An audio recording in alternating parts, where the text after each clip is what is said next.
보통 체조 종목, 우리 어렸을 때 뜀틀을 아마 다 하셨을 것입니다. 체육 시간에 3가지 단계가 있습니다. 도움 닫기, 점프, 착지. 뜀틀 운동을 하다 보면 멀리서 달려서 뜀틀 앞에 도움 받기 판을 밟고 점프를 해서 뜀틀을 손에 짚고 넘는 것, 뜀틀 운동입니다.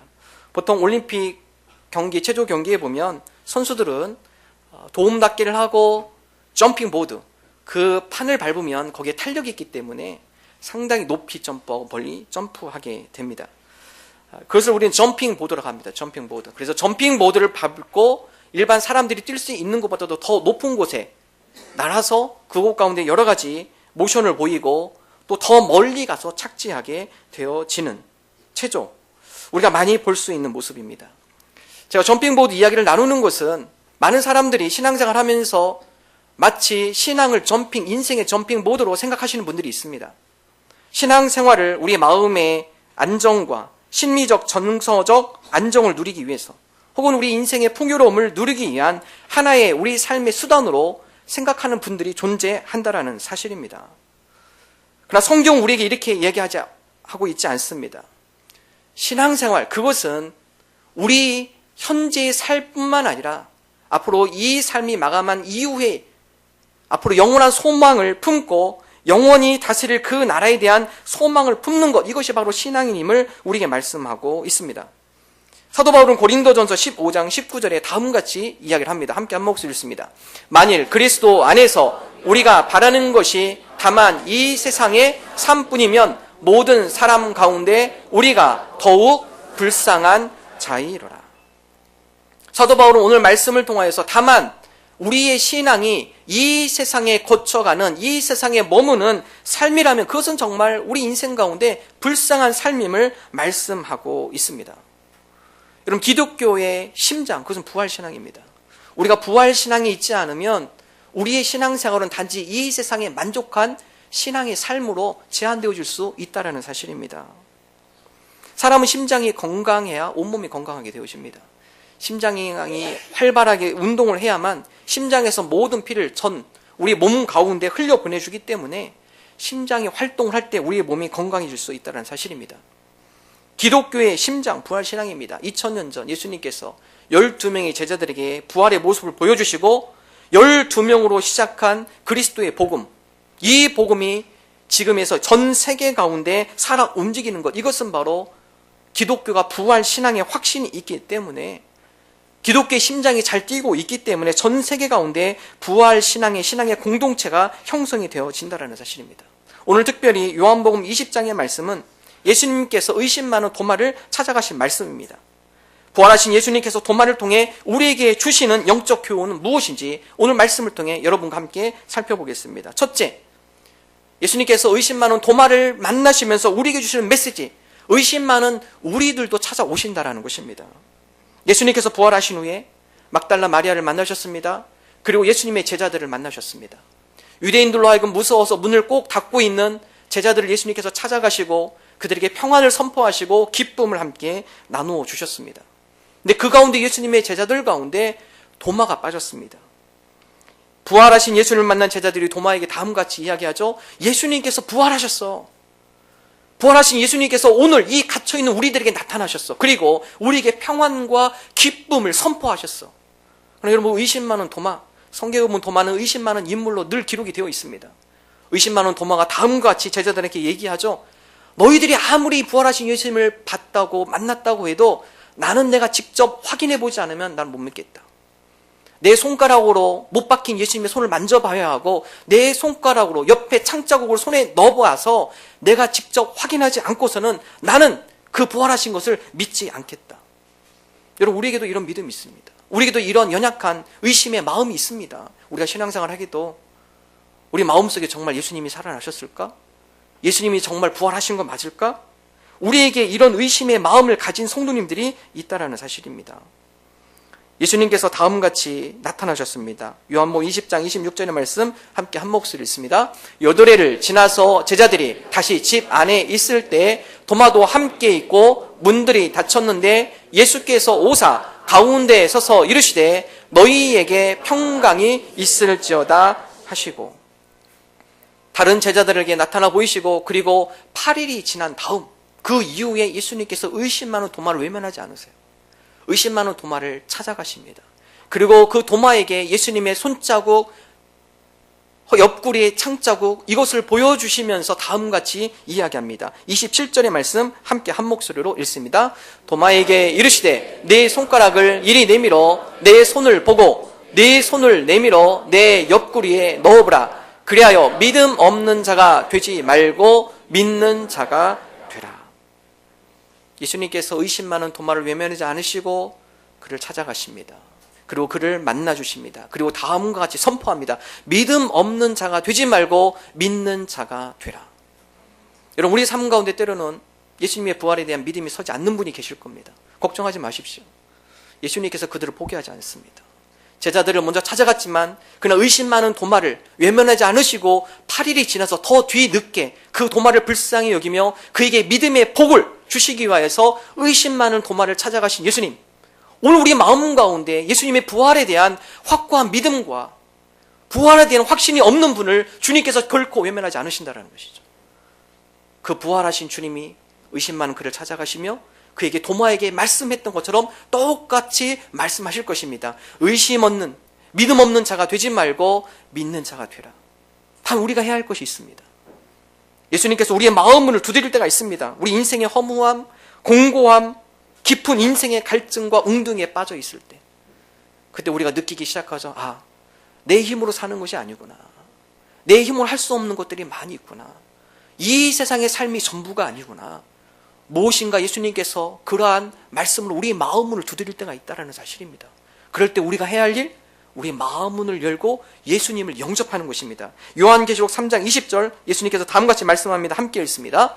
볼지어다 내가 문 밖에 서서 두드리노니 누구든지 내 음성을 듣고 문을 열면 내가 그에게로 들어가 그와 더불어 먹고 그는 나와 더불어 먹으리라.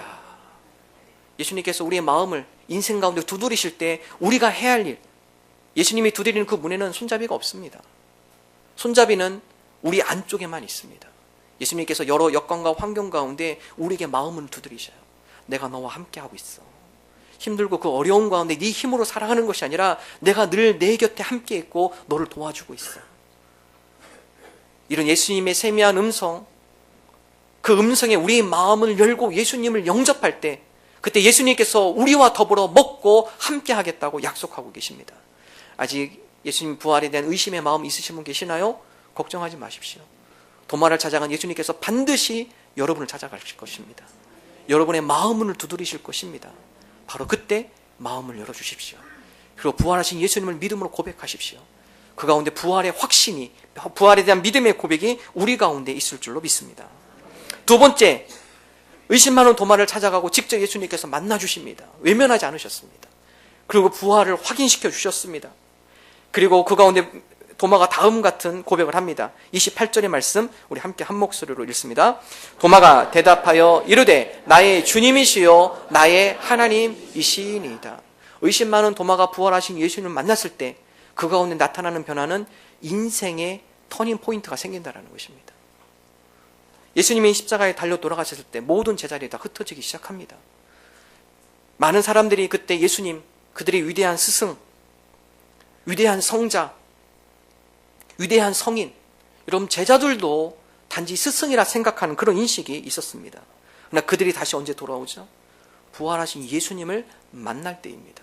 엠마오로 가는 그들의 고향으로 향한 두 제자를 향하여서 예수님께서 부활하신 후에 그들을 만났을 때 그들에게 새로운 사명을 부여받고 그들이 주님 앞에 다시 돌아오고 그리스도의 증인으로 살아가는 것을 성경은 기록하고 있습니다. 특별히 의심 많은 도마, 이제는 예수님이 잘 믿어지지 않았어요. 부활하심에 대한 확고한 마음의 믿음이 없어요. 그러나 그 도마가 부활하신 예수님을 만나고 그 인생 가운데 놀라운 인생의 변화가 일어나기 시작하죠. 그 고백이 바로 예수님, 당신은 나의 주인이시군요. 예수님, 당신은 진정 나의 하나님이시군요. 부활하신 예수님을 만날 때 우리 가운데 주인이 바뀐다는 것입니다. 예전엔 내가 주인이었어요.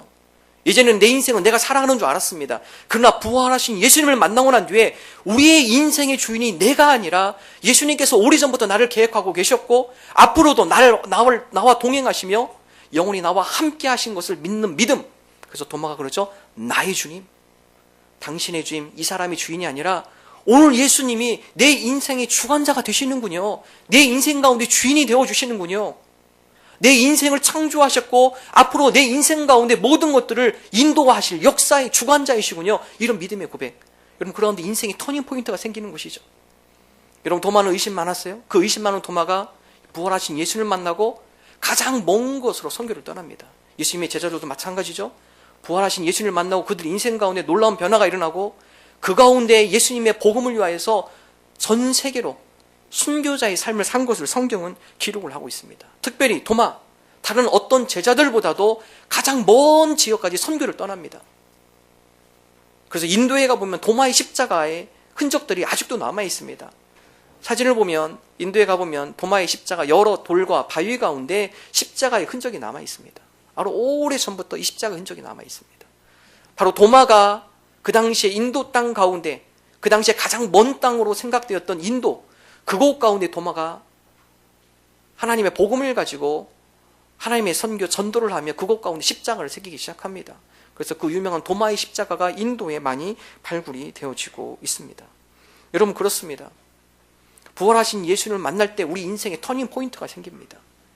예전에는 내가 주인이었다고 생각했을지 모르지만 부활하신 예수님을 만나고 난 뒤에는 예수님께서 나를 보호하시고 나와 함께 하시고 내 인생 가운데 주인이 되어주시며 내 인생을 인도해 주시는구나. 내가 부활하신 주님을 붙잡고 주님과 동행하며 나아가겠습니다. 우리 인생 가운데 예수님께서 우리 가운데 주인이 되어주신다는 것, 그 예수님께서 우리를 지키시고 도와주시고 인도해 주신다는 믿음의 고백입니다. 저희 아이들과 종종 산책을 했습니다. 특별히 저희 아이들이 어렸을 때 공부하면서 공원을 산책을 하면 사람들이 공원 가운데 원을 그리면서 많이 걷는 운동을 합니다. 우리나라는 애완용 동물, 개 키우면 작은 거 키우시는데 그 외국 애들은 덩치가 커서 그런지 개도 큰 거 키웁니다. 얼마나 큰 걸 키우는지 제가 봐도 무서워요. 이게 산책하다 보면 개 운동시킨다고 개 줄 묶어서 이렇게 오는데요. 저 앞에서 오면 저도 무섭습니다. 저희 아이들 손잡고 이렇게 가다 보면은 아이들이 손을 안 잡으려고 해요. 어렸을 때는 손을 자꾸 뿌리치고 자기 혼자 걷겠다고 막 달려갑니다. 앞으로 혼자 막 달려가고 저는 그 잡으려고 따라가고. 저희 막내 아이가 막 하다가 겁에 질려서 막 다시 되돌아옵니다. 그 이유 중에 하나는 앞에 큰 개가 산책하면서 앞에 이렇게 오고 있어요. 저도 무서워서 저도 도망가고 싶은데 얘가 저를 꽉 붙잡습니다. 제 손을 붙잡고 제 다리를 붙잡고 꽉 붙잡습니다. 근데 참 놀라운 건요, 그 개가 옆에 지나가면요, 그 우리 아이가 옆에서 발질을 합니다. 제 다리를 붙잡고 옆에서 발로 막 차려고 흉내를 합니다. 두려운 게 없는 거죠. 개가 덤벼도 아빠가 있으니까 아빠가 옆에서 지켜주고 막아주고, 개가 덤비면 나 대신 아빠가 싸워주니까 두려움 없는, 사실 저도 무서웠지만, 제가 그걸 보면서 예수님께서 우리 인생 가운데 주인이 된다는 게 무엇인가. 여러 가지 위기와 어려움이 있지만 그 가운데 나를 붙들어주고 나와 함께 동행해 주시며 보호해 주시는 하나님, 그분이 바로 나의 인생의 주인됨을 고백하는 것이구나. 우리가 부활하신 예수님을 만남으로 그 예수님께서 지금 우리와 함께 하시며 역사를 주관하신 주님, 그 주님께서 우리 여러 가지 여건과 환경 가운데 힘든 일이지만 역사를 주관하시고 이 우주 만물을 창조하신 전지전능하신 주님께서 나를 지키시고 보호하시고 인도하시는데 무엇이 두려운가? 예수님의 제자들이 그런 믿음을 가지고 전 세계로 나간 것이죠. 우리가 부활하신 주님을 믿고 부활하신 주님과 동행한다는 것은 바로 전지전능하신 주님의 능력을 믿고 나가는 것입니다. 사도 바울은 다음과 같이 고백합니다. 고린도후서 4장 9절, 8절, 9절 함께 읽습니다. 우리가 사방으로 우겨쌈을 당하여도 쌓이지 아니하며 답답한 일을 당하여도 낙심하지 아니하며 박해를 받아도 버림바 되지 아니하며 거꾸로 뜨림을 당하여도 망하지 아니하고. 사도 바울의 이 고백은 예수 그리스도의 보배, 그것을 우리 마음 질그릇에 담았다 고백입니다. 보배이신 예수 그리스도를 우리 마음에 담고 살아갈 때 우리가 사방으로 여러 가지 우겨싸움을 당해도 포위를 당하여도 움직일 수조차 없는 그런 여건과 환경 가운데 우리가 처한다 할지라도 우리가 그 가운데 넘어지지 않는다. 답답한 일을 당하여도 우리가 낙심하지 않는다. 박해를 받아도 우리가 버림받지 아니하고 거꾸리 뜨림을 당하여도 망하지 않는다. 왜 그렇습니까? 역사의 주관자, 우리의 생명을 주관하신 예수 그리스도가 우리를 지키시고 우리를 보호하시고 우리와 함께 하시기 때문입니다. 이것이 바로 부활신앙의 고백입니다. 오늘 저와 여러분이 부활신앙의 믿음으로 우리 삶 가운데 어려움이 있지만 그럴 때마다 이 우주를 다스리시고 우리 인생을 주관하신 주님이 오늘도 나와 함께 하시며 나의 손을 붙잡고 계신 줄로 믿습니다. 우리가 넘어지지 않게 하시고 부활하신 주님과 더불어서 믿음으로 승리하는 인생이 되게 하여 주옵소서. 이런 믿음을 나가는 저와 여러분 되기를 주님의 이름으로 축원합니다. 세 번째, 부활하신 주님을 통해 도마에게 주시는 교훈, 믿음의 확신입니다. 믿음의 확신. 예수님께서 도마에게 다음과 같이 말씀하시죠. 29절입니다. 함께 읽습니다. 예수께서 이르시되 너는 나를 본고로 믿느냐? 보지 못하고 믿는 자들은 복되도다 하시니라. 도마에게 교훈을 하죠. 네가 나를 진정 확인하고서만 믿느냐? 그러나 나를 보지 않고 믿는 자가 더 복된 인생이다. 앞으로 주님 부활하시고 올라가시고 그 가운데 믿음의 선한 싸움을 싸워 나가야 합니다. 예수님께서 도마에게 이야기하죠. 내가 너희들과 너희 눈에 보이지 않다 하더라도 너희들과 함께 있지 못하더라도 내가 너희와 늘 함께 있음을 믿고 기억하며 나와 함께 동행해라. 여러분, 우리에게도 말씀하십니다. 우리의 눈으로 확인할 수 없고 직접 목격하지 않았지만 우리 가운데 부활 신앙이 있을 때 우리가 예수님의 모든 사역과 능력을 믿게 되는 것입니다. 우리가 부활 신앙이 있을 때 우리에게 놓여져 있는 하나님의 말씀을 온전히 믿게 되어지는 것입니다. 우리 신앙생활하면서 어떤 분들은 성경을 구분합니다. 내가 믿을 말씀, 내가 믿지 못할 말씀. 초자연적인 성경의 예수님의 기사와 기적들은 믿기가 힘들어요. 그런 것들은 이렇게 구분하시더라고요. 그리고 내게 위로가 주는 말씀, 내 마음속에 평안과 안정을 주는 말씀, 그 말씀을 또 믿습니다. 여러분, 우리가 신앙생활하면서 이런 마음 가진 분들 종종 있습니다. 근데 여러분, 이러한 우리의 편식적인 신앙을 극복하는 것은 부활신앙이에요. 예수님이 부활하셨어요? 예수님이 죽음 가운데 살아나셨어요? 죽음 가운데 살아나신 그분이 풍랑을 잔잔케 못하실까? 죽음 가운데 이 모든 것도 다스리시는 그분이 아픈 자를 못 고치실까? 죽음 가운데 살아나신 그분이 죽은 자를 못 살리실까? 사망 원세를 이기시고 역사를 주관하신 전지전능하신 분이 오병이의 기적을 못 베푸실까? 우리 가운데 부활 신앙이 있을 때 성경의 전체가 우리의 믿음의 고백으로 우리가 고백되어집니다. 부활 신앙이 없으면 다 걸려요. 예수님의 초자연적 기사와 능력에 대해서 의심을 갖게 되고 예수님의 놀라운 기적에 대해서 궁금증을 갖게 되고, 그러나 우리 가운데 부활 신앙이 있을 때 성경의 전체가 믿음의 고백으로, 나의 신앙의 고백으로 고백되어 진다라는 것입니다. 전 문화부 장관했던 이효령 교수님, 그분이 처음에 성경책을 볼 때는 그 성경책을 기호학을 공부하는 텍스트로, 문화를 읽는 텍스트로만 읽었습니다. 그러나 그가 그의 책에서 지성에서 영성으로라는 책을 씁니다. 내가 예전에 성경을 보는 것은 그 성경 말씀이 믿어지지 않았다. 어떻게 초자연적인 이런 놀라운 비과학적인 이런 일들을 내가 믿을 수 있는가. 그래서 그는 지성으로, 단지 텍스트로 자기 문학을 이용하면서, 그 문학을 하면서 그 가운데 있는 한 부분의 종교의 텍스트로 읽었을 뿐이라고 고백하고 있습니다. 그러나 그가 이젠 지성을 뛰어넘어 영성이라는 표현을 쓰고 있습니다. 아하, 이 모든 것들이 하나님의 놀라운 역사하심의 기록이구나. 그분이 이야기하는 것이 만두를 이야기합니다. 만두 먹을 때 여러분 어떻게 드시나요? 어떤 분은 만두 먹을 때 만두피를 가르고 그 가운데 있는 양파를 빼고 당면을 핀셋으로 구분하고 돼지고기를 빼고 다 구분해 놓습니다. 한쪽은 고기, 한쪽은 양파, 한쪽은 당면, 그리고 옆에 만두피. 먼저 고기를 먼저 드시고 그 다음에 이제 당면을 드시고 양파를 드시고 마지막으로 속에서 싸기 위해서 만두피를 드신다. 예. 여러분, 그럼 만두가 맛없어요. 예. 맛없습니다. 만두를 먹는 건요, 모든 것을 싸서 만두피에 넣어서 한 번에 먹을 때 만두가 맛이 있다는 것이죠. 이효령 교수가 주장하는 것이 만두론입니다. 성경을 읽는 것 편식해서 읽지 말아라. 내가 믿을 수 있는 것만 따로 떼어놓고 믿지 못하는 것 따로 구분해놓고 그러면 그 가운데 하나님의 놀라운 능력의 말씀을 깨닫지 못한다. 성경은 창세기부터 요한계시록까지 이 전체가 하나님의 섭리와 은혜 가운데 기록되어 있는 생명력 있는 말씀.